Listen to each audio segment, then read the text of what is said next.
ಹಾಸಿಗೆ ಮತ್ತೆ ದಿಂಬು ತರ ನೋಡಪ್ಪ. ಇದೇನು ಪುಷ್ಪಕ ವಿಮಾನ ಅಂತ ಬರ್ದಿದ್ದಾರೆ, ಎಲ್ಲರೂ ಕೂಡ ಅದನ್ನೇ ಹೇಳ್ತಾ ಇದ್ದಾರೆ. ನಾವು ಬಂದಿದ್ದೀವಿ ಬಿಚ್ಚಾಲೆ ಅನ್ನೋ ಗ್ರಾಮ. ಇಲ್ಲಿ ಏನಂದ್ರೆ 13 ವರ್ಷಗಳ ಕಾಲ ಉಳ್ಕೊಂಡಿದ್ರಂತೆ. ಅಪಣಾಚಾರದ ಪೂಜಾ ಮುಗಿಸಿಂದ ಆಂಜನೇಯ ಸ್ವಾಮಿಗೆ ಅಭಿಷೇಕಕ್ಕೆ ಹಾಲಿಟ್ಟಿದ್ರೆ ಹಾಲು ಮಣ್ಣಿನ ಮನೆ ಇದು.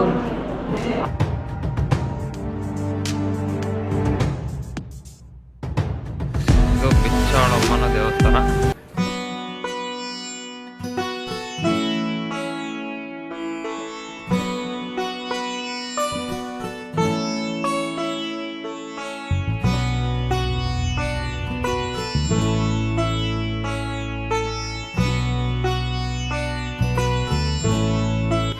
ಹತ್ರ ನೋಡಿ, ಇದು ಅಪ್ಪಣ್ಣಾಚಾರ್ಯರ ಇದಿರ್ಬೇಕಿದು. ಬಟ್ ಇಲ್ಲಿ ನೋಡಿ ತುಂಗಭದ್ರಾ ನದಿ ಹರಿತಾ ಇದೆ. ಇಲ್ಲಿ ಗಣಪತಿ ಮತ್ತೆ ಸರ್ಪ ನೋಡಿ, ಪರವಾಗಿಲ್ಲ, ಸುಮಾರಾಗಿದೆ ನೀರು. ತುಂಗಭದ್ರಾ ನದಿ ಫಸ್ಟ್ ಟೈಮ್ ಇದನ್ನು ಕೂಡ ನೋಡ್ತಾ ಇರೋದು.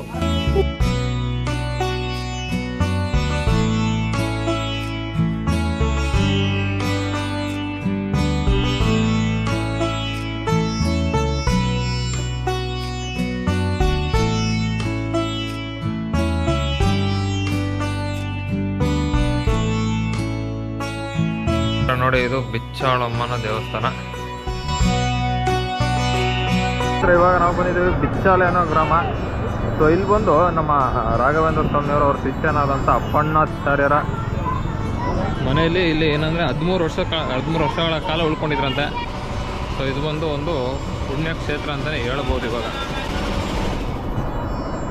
ಆ ಸರ್ಪದ ಹೆಸರು ಕೃಷ್ಣ ಸರ್ಪ ಅಂತೇಳಿ ಭಗವಂತನ ಸಂಬಂಧಪಟ್ಟಂತಹ ಹಾವದು. ಅಪಣಾಚಾರದ ಪೂಜಾ ಮುಗಿಸಿಂದ ಆಂಜನೇಯ ಸ್ವಾಮಿಗೆ ಅಭಿಷೇಕಕ್ಕೆ ಹಾಲಿಟ್ಟಿದ್ರೆ ಹಾಲು ಮಣ್ಣಿನ ಮನೆ ಇದು. ಆವಾಗ 400 ವರ್ಷದಿಂದ ಹಾಲು ತಗೊಂಡೋಗಿ ಹೊರಗಡೆ ಕೊಟ್ಟಿದ್ರೆ ಕೃಷ್ಣ ಸರ್ಪ ಹಾಲು ಹುತ್ತ ಸೇರ್ತಿತ್ತು. ಮನೆಯಲ್ಲಿ ಹುತ್ತ ಇರಬಾರ್ದಂತೇಳಿ ರಾಘವೇಂದ್ರ ಸ್ವಾಮಿ ಹುತ್ತ ತೆಗಿಸಾಕಿದ್ರು. ಅದರಲ್ಲಿದ್ದಂಥ ಕೃಷ್ಣ ಸರ್ಪ ಮತ್ತೆ ಭವಿಷ್ಯದ ಕಾಲದಲ್ಲಿ ಈ ಮನೆಗೆ ಬರೋರಿಗೆ ಯಾವುದೇ ಹೆಣ್ಮಕ್ಳಿಗೆ ಸಣ್ಣ ಮಕ್ಕಳಿಗೆ ತೊಂದರೆ ಆಗ್ಬಿಡೋದು, ತಾವೇ ಸ್ವಯಂ ಸಿರೆಯಾಗೋದು. ಅದೇ ಶಿಲೆಯನ್ನ ರಾಘವೇಂದ್ರ ಸ್ವಾಮಿ ಹೊರಗಡೆ ತೆಗೆದು ಅವರೇ ಪ್ರತಿಷ್ಠಾಪನೆ ಮಾಡಿದ್ರಾಗಪ್ಪ. ಬಹಳ ಜಾಗೃತಿನಾಗಪ್ಪ. ಈ ಕಾಯಿಗಳು ಯಾಕಿರ್ತಾರೆ, ಭುಜದೋಷ ಸರ್ಪದೋಷ ಸಂತಾನ ಪ್ರಾಪ್ತಿ ಕಲ್ಯಾಣ. ಯಾರಿಗೆ ಲಗ್ನ ಆಗಿಲ್ಲ, ಯಾರಿಗೆ ಮಕ್ಕಳಾಗಿಲ್ಲ, ಯಾರಿಗೆ ಭುಜದೋಷ ಸರ್ಪದೋಷ ಇದೆ ಅಂಥವ್ರು ಕಾಯಿ ಬರೀ ಇಲ್ಲೆಲ್ಲ ಫಾರಿನ್ ಅಮೆರಿಕ ಲಂಡನ್ ಬಂದಿಟ್ಟು ಕಾಯಿಗಳನ್ನ ಸಂತಾನಕ್ಕೋಸ್ಕರ.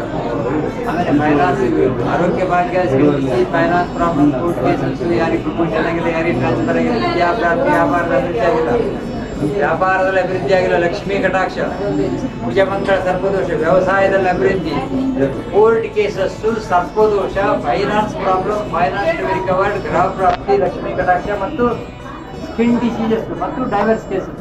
ಕೂಡ ಇಂಥ ಸಮಸ್ಯೆಗಳಿಗೆ ಜನ ಭುಜಮಂಗಳ ಸರ್ಪದೋಷ ಸಿಂಹ ರಾಶಿ, ಕುಂಭ ಮೀನ ರಾಶಿ 7.5 ನಡೀತಾರೆ. ಏನು ಕೆಲಸ ಆಗ್ತಾರೆ ಸ್ವಾಮಿ, ಏನು ಮಾಡ್ತಾರೆ, ಏನು ಕಾಯ್ದೊಳಗೂ ಸಂಕಲ್ಪ ಮಾಡ್ಕೊಂಡು ಕಾಯಿಟ್ಟು ಬರ್ತೀವಿ. ತಕ್ಷಣದಲ್ಲಿ ಕೆಲಸ ಆಗ್ತಾರೆ. ಕಾಯಿ ಸಂಕಲ್ಪ ಮಾಡಿದ್ರಿ, ಕಾಯಿ ಸಂಕಲ್ಪ ಮಾಡಿದ್ರೆ ತಕ್ಷಣದಲ್ಲಾಗುತ್ತೆ. ಸೃಷ್ಟಿ ಅಭಿಷೇಕಗಳು ಮಾಡ್ತೀವಿ. ಸೃಷ್ಟಿ ಅಭಿಷೇಕ ಅಂದರೆ ಭಾಳ ನಾಗಪ್ಪನ ಸೃಷ್ಟಿ ಅಂದರೆ ಭಾಳ ಶ್ರೇಷ್ಠ. ಪಂಚಾಮೃತ ಅಭಿಷೇಕ 220 ರೂಪಾಯಿ ಪ್ರತಿ ಮಂಗಳವಾರ. ಸೃಷ್ಟಿ ದಿವಸ ನಾಗಪ್ಪನಿಗೆ ವಿಶೇಷವಾಗಿ ಕ್ಷೀರಾಭಿಷೇಕ, ಹಾಲಿನ ಅಭಿಷೇಕ ಅಂತ 320 ರೂಪಾಯಿ. ಯಾರಾದ್ರೂ ಬರ್ತಾರೆ ಟೇಬಲ್ ಹತ್ರ ಬರ್ತಾರೆ, ಕಾಯಿ ಸಂಕಲ್ಪ ಮಾಡ್ತಾರೆ, ಕಾಯಿ ಸಂಕಲ್ಪ ಇಲ್ಲಿ ಬರೀತಾರೆ. ಯಾರಾದ್ರೂ ಪಂಚಾಮೃತ ಅಭಿಷೇಕ ಬರ್ತಾರೋ ಆ ಟೇಬಲ್ ಹತ್ರ ಇಲ್ಲಿ ಬರೀತಾರೆ, ಇಲ್ಲಿ ಬರೀತಾರೆ. ಯಾರಾದ್ರೂ ಬರ್ತಾರೆ ಫೈನಾನ್ಸ್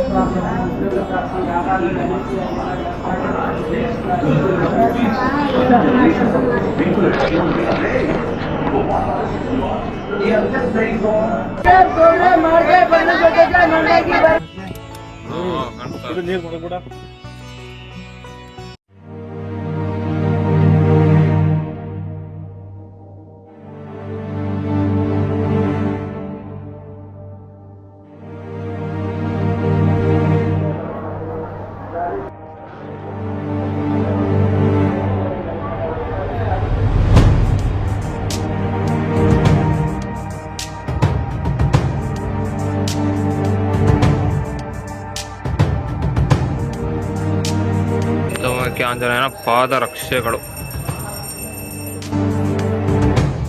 ಪಂಚಮುಖಿ ಆಂಜನೇಯ ಸ್ವಾಮಿ ದೇವರ ದರ್ಶನ ಮಾಡಾಯಿತು. ಇವತ್ತೇನೋ ಎಲ್ಲೂ ರಶ್ ಇಲ್ಲ, ಅಷ್ಟು ಬೇಗ ದರ್ಶನ ಆಗ್ತಾ ಇದೆ. ಹಿಂದೆಗಡೆ ಕೂತಿದ್ದಾರೆ.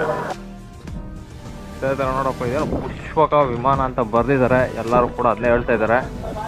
ನನಗಂತೂ ಯಾವ ಥರ ಅಂತ ಗೊತ್ತಿಲ್ಲ, ಯಾವ ರೀತಿಯಲ್ಲಿ ಇದು ಪುಷ್ಪಕ ವಿಮಾನ ಅಂತ ನನಗೂ ಗೊತ್ತಾಗ್ತಾ ಇಲ್ಲ. ಬಟ್ ಕಲ್ಲು ಬಂಡೆ ನೋಡಿ ಯಾವ ಥರ ಕೂತಿದೆ. ಹಂಗೆ ಈ ಕಡೆ ತಿರುಗಿಕೊಳ್ತಾ ಏನೋ ಗಣೇಶ ಹೆಸರು ಹೇಳ್ತಾ ಇದ್ದಾರೆ.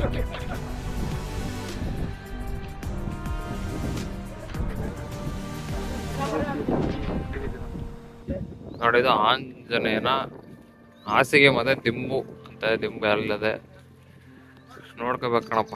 ನನಗಂತೂ ಏನೋ ಗೊತ್ತಾಗ್ತಾ ಇಲ್ಲ. ಏನೋ ಇದು ಹಾಕಿದ್ದಾರೆ, ನಂಬ್ಕೊಳ್ಬೇಕು ಅಷ್ಟೇ. ನಂಬಿಕೆ ಮುಖ್ಯ ಅಷ್ಟೇ. ಫುಲ್ಲು ಕಪ್ಪು ಮಣ್ಣು, ಸ್ವಲ್ಪ ದೂರ ಕೆಂಪು ಇರ್ತದೆ, ಬಟ್ ಜಾಸ್ತಿ ಇರೋದೆಲ್ಲ ಕಪ್ಪು ಮಣ್ಣಿನ.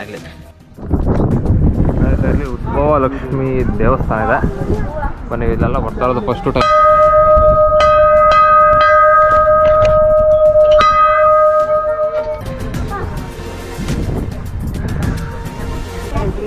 ಗುಹೆ ಒಳಗಡೆ ಇದೆ ಇದನ್ನು.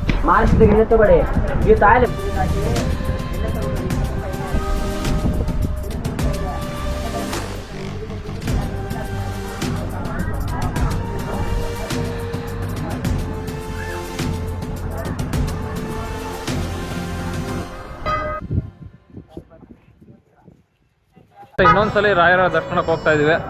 ಬಿಸಿಲು ಮಾತ್ರ ಸಿಕ್ಕಾಪಡೆ ಹೊಡಿತಾ ಇದೆ. ನಮ್ಮ ಕಡೆ ಎಲ್ಲ ಮೋಡ ಇದೆ, ಇಲ್ಲಿ ನೋಡಿದ್ರೆ ಒಳ್ಳೆ ಬಿಸಿಲು.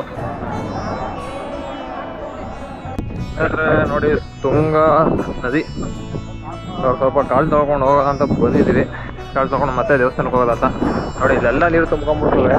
ಮತ್ತೆ ದೇವಸ್ಥಾನದವರೆಗೂ ತುಂಬಿದೆ ನೋಡಿ. ಇವಾಗಲೇ ಎಷ್ಟು ದೊಡ್ಡ ಇದೆ ಇದು ನದಿ. ಅಗಲ ಇದೆ, ದೊಡ್ಡ ಅನ್ನೋದ್ರಿಂದ ಅಗಲ ಇದೆ. ಆದರೂ ಕೂಡ ನೀರು ಬಂದಿತ್ತು ಅಂದರೆ ಅದು ಯಾವ ಮಟ್ಟಕ್ಕೆ ಬಂದಿರ್ಬೇಕು. ಇಲ್ಲ ಒಂದು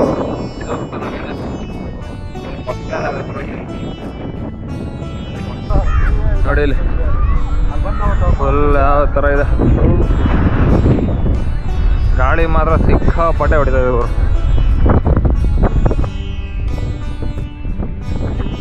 ಸ್ನಾನ ಮಾಡ್ತಾ ಇದ್ದಾರೆ.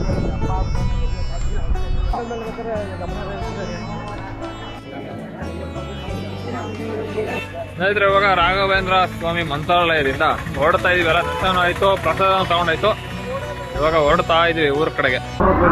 ಚಿನ್ನದ ತಟ್ಟೆ ಈ ಥರ ಇದೆ. ಯಾವುದೋ ಒಂದು ಚಿಕ್ಕ ಮೆಸ್ಸು, ಎಲ್ಲೇ ಊಟ ಮಾಡೋಕೆ ಬಂದಿದ್ದೀವಿ. ನೋಡೋದು ನೋಡಿ, ಇಲ್ಲಿ ಹೋಳಿಗೆ ಅಂದರೆ ಒಬ್ಬಟ್ಟು ಇದೆ, ಸೊಪ್ಪಿನ ಪಲ್ಯ ಅಂತೆ. ಇದು ಕ್ಯಾರೆಟ್ ಫ್ರೈ, ಇದೇನೋ ಒಂಥರ ಪಪ್ಪು ಥರ ಇದೆ. ಇವಾಗ ಬಳ್ಳಾರಿ ಹತ್ತತ್ರ ಬಂದಿದ್ದೀವಿ. ಪೆಟ್ರೋಲ್ ಹಾಕ್ಸೋದು ಅಂತ ನಿಲ್ಲಿಸಿದ್ದೀವಿ. ಇನ್ನು ಸುಮಾರು ಒಂದು 250-300 ಕಿಲೋಮೀಟ್ರ್ ಇದೆ ಬಾಕಿ. ಬಿಸಿಲು ಮಾತ್ರ ಈ ಕಡೆ ಸಿಕ್ಕಾಪಟ್ಟೆ ಹೊಡಿತದೆ ಗುರು. ನಮ್ಮ ಕಡೆ ಎಲ್ಲ ಮೋಡ ಇದೆ, ಈ ಕಡೆ ನೋಡಿದ್ರೆ ಬಿಸಿಲು.